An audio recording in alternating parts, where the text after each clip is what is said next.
All right, I guess maybe I was about maybe 4 or 5 years while going to school and thing and wherever. It have a little steel band used to practice on a corner.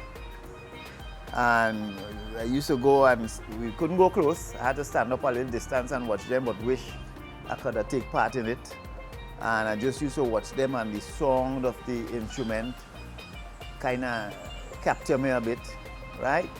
And through that, I and some friends, we used to get these orange tins and milk tins and set them up, and we used to actually make notes out of them because the bottom would be cut open, and we will take the same stick and we will say choke, right? We will choke it underneath, tick, took, took, until we hear a song. So which means we was tuning and we didn't know was tuning, right? And we will set them in whatever order, anyhow. And if we playing a tune and we're missing a note from the tune, we will get a tin and hit it until we hear that note and put it at a spot. So we started on milk tins, right? And then after that, there was a band called Wonderland in Chaguanas. They went to an excursion in Lucero, which I was there, and they was playing on the beach. And somehow I was in a trance.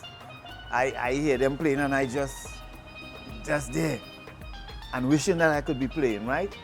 And I remember the next day I talked to my sister. So the excursion might be a Sunday, I guess. I talked to my sister the next day. She know the guys in the band and they said to come. And the next day I was running down the road, right?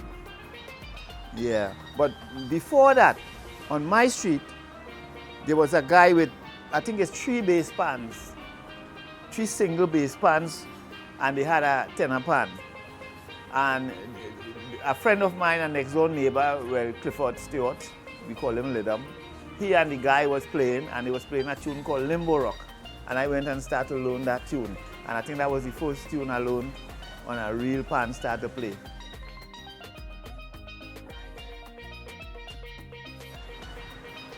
It's a kind of technical question to answer, right? But the pan, I think the pan have a kind of capturing kind of song. It kind of captures, if it is played right. Because some people complain that it's noisy, right? But it have a captivating kind of song. And it's unique that it is made from this steel material, let me say steel material, but we will say from a drum. And it's to me, although I'm making it, it still amazes me to see what comes out of this and how many notes you could get on this one surface. Steelpan is a big thing in Trinidad. I guess besides not only pan players play pan, other musicians play pan, which shows something too, right? Sometimes a guitarist, a keyboard player, bass player, they all take part in playing pan too, right? So the pan is a big part of the culture of Trinidad. And I believe if you put all the people who play music in this country and you add up, I feel you might get more people play pan than other instruments. I don't know why. I just feel so.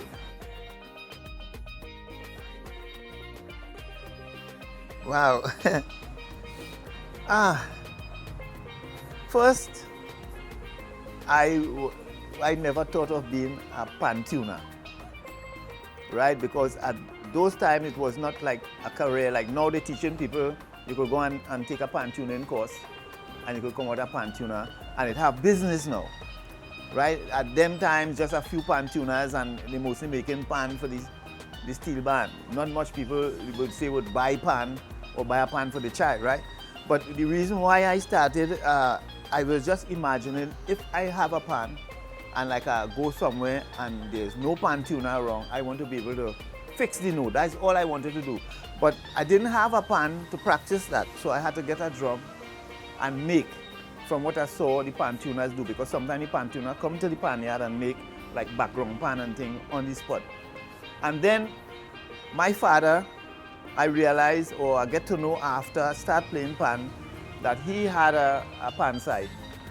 So he had a round the neck pan side, and I could look like he used to tune the pan and thing, because he made 2 pans for me when I started, and I watched how he do it and everything. So I would say that the first person I really see, besides the other ones who come to the pan yard, but in detail, I saw my father, how he make these pans, right? And so I get drums and I start to make on my own, without guidance. Wasn't doing things too good, wasn't doing a lot of things right, but I continue. And if I spoil one drum, I get a next drum. I spoil one, I get a next drum. And then again, the drums we get at that time, I had to take what I could get, because it's anything, right? So then after that, a pan tuner came to Shogunas to tune for a band that I was playing with.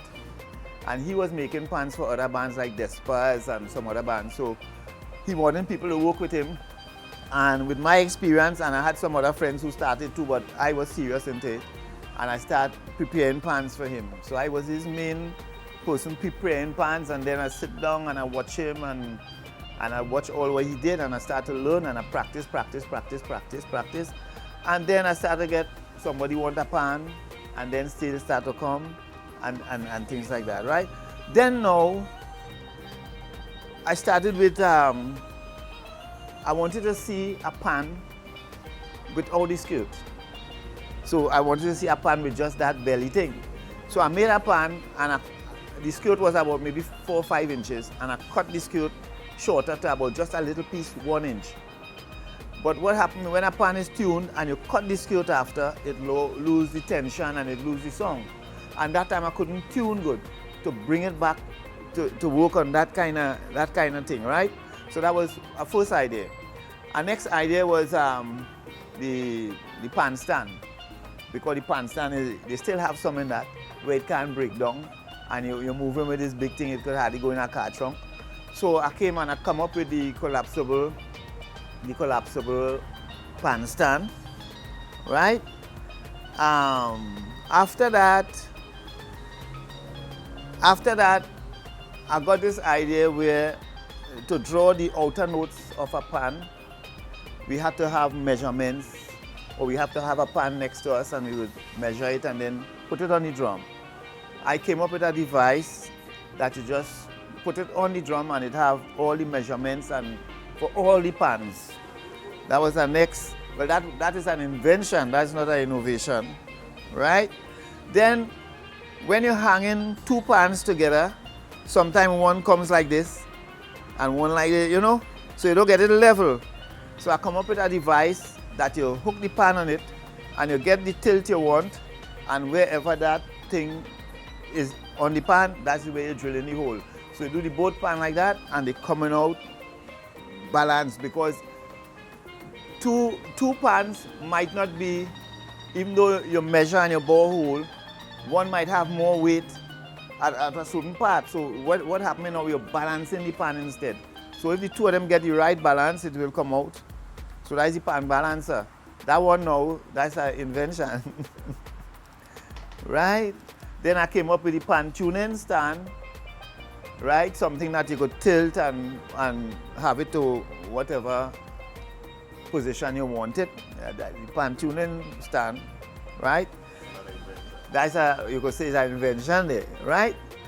And then with this pan now, right? This pan, this is Jomo Watus, came to me with an idea to have just the top of the pan tuned, that if a band have to travel, you just move with the top alone, that part with the note. And then like somebody go ahead of time and they get drums, they get the skirt and attach it. So you call it the detachable pan, right? So the tops now, I say, well, when Jomo came, I told him about the idea where I cut the 1 inch skirt for that look. So I say, right, we will give it a try. So when we tried it now, we use an actual drum cover. A cover that covers the drum, and we screw it down onto the drum itself and sync it and do all the tuning. But when you take it off, it lowers the tone because it don't have support, right? So I told Jomo it needs a solid support that when you take it off, it will just stay. So then now you'll be able to travel with that and put it onto skirt, which is a good idea. But in doing so now, I came up with this. I extended to this idea here. I say, you know something? How about if I take the skirt off a pan and melt it and compress it into a bar then? So instead of the flat skirt, so you melt the skirt in your margin and you bring it into a bar. And then you put it back on. So it's the same skirt here right now. If you melt this and spread it out, it will come out. So this is the skirt here instead of a flat thing. So this idea here now, you don't need to detach. But if you want, you could detach a skirt to this and it will still work. But with this now, it goes without detaching. So this is how this idea come through when Jomo Watus came, and with that detachable. Right?